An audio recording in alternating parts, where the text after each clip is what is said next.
Now that everyone's awake, I'm here to talk today. Do we have slide clippers? Here we go. Okay. So I have a which is a data-driven company focused on women's health. So very excited to speak today. And specifically, this topic of quantified self, and what does this mean for women's health, maternal health. In a nutshell, why does this matter, and why do we actually need more data? In a nutshell, we are way past time, way overdue for more data, and there's a lot of money being spent on it. I mean, that really simplifies a bit. As you see here, the last large-scale study of any kind done on women's reproductive health was done well over 50 years ago. Additionally, as I think many of you in this room know, women in general have been relatively understudied when it comes to various aspects of health, and that's certainly true when it comes to reproductive health. Lastly, and this actually is a very conservative estimate, well over $50 billion is spent every year in the US alone on fertility, pregnancy, and baby-related costs. And as I mentioned a second ago, this really is an a conservative estimation. So why does this matter? The other thing I would add is that with this audience, you actually have, I think there's opportunities ripe, as you see from this slide, but in addition to that, you have a highly motivated set of individuals, set of consumers, set of patients. It's quite often these women want information and they need information. And the irony of it is that it's usually, a woman who is pregnant, the first time she goes to see the doctor, she's about 2 months pregnant already, right? And by and large, most women and couples who are trying to conceive never actually go see a doctor during that whole process. Yet we've seen, certainly through our users and the fact that as our apps have really grown in terms of adoption across a large group of consumers all over the world, is that there clearly is an audience. There is a hunger and a desire for this information. And you'll see that as a theme over the course of the rest of my talk here. So who are we here at Glow? Essentially, we help women track their health and connect with each other across a platform of 4 apps. The 4 apps are listed here, but essentially across all of our apps, what we are doing is we are the only company who are helping women, focused on women's health, all the way from period to parenting. So our first app, Eve by Glow, is for tracking period and sex. Second app, Glow, is focused on tracking fertility. Our third app, Glow Nurture, is actually for women and couples during the actual period of pregnancy and even into the postpartum period.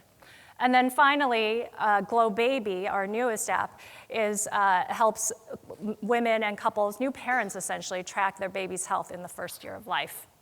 So, and as of today, we have well over 4 million users, and over 300,000 women and couples have conceived using the Glow app. Now, this, the way I'd kind of describe what we do at Glow, while each of our audiences across our apps are very different, the fundamental approach that we take in each of our apps is the same, which is namely that individuals, consumers, patients, track aspects of their health, both physical and emotional health, every day. And in turn, our apps, based on the information that an individual is entering, receive relevant, personalized information back to them about their health and about their health trends. And in other words, this is essentially kind of what Quantified Self is all about. However, Quantified Self recently, I think, has been criticized for not having lived up to its full potential. I would argue that we're just at the beginning, right? And in this world where tracking your information and ultimately being empowered to make decisions about your information, about your health, to improve your health and take certain actions, that really is the whole point that's the ultimate goal of the Quantified Self movement. It's taking information that someone is personally actively logging as well as and complementing that with information that is passively collected from sensors and trackers and whatnot to help provide a more complete picture of what's going on. And I would argue we're actually just at the beginning of that. Imagine one day being able to predict to the hour when a couple should try to conceive. Imagine being able to identify earlier in advance which women are going to go into preterm labor and hopefully being able to do something about that as a result. And imagine, even beyond that, years in advance, being able to predict or identify which women may be at higher risk for infertility. An example of that is polycystic ovarian syndrome and endometriosis are two of the leading causes, factors that cause infertility in women. And actually, these two conditions are something that our apps actually can help flag for potential signs of, and as a result, inform our users, our consumers, to go and talk to a healthcare professional about it. Putting that power into and that information and directing it to consumers when they need it, when it is most relevant, is, I think, really powerful. And that's really where, I think we are just at the beginning of that when it comes to quantified self, or the QS movement, as they like to call it. The other thing that we've observed is that there is this growing trend where a new norm is emerging, where consumers can now be more empowered to understand what their health trends are, and putting that directly into the hands of individuals, right? What I have here, these slides are a little misformatted, but screenshots from 3 of our 4 apps. And in all of these apps, you enter a health log every day, right? And you put, that's in our consumers' hands. I think these days, I think most of us here share more personal information with our smartphones than we do in our 10-minute annual checkup with our doctor. So imagine the power of what you can track and put into apps like ours, or any other app on your smartphone.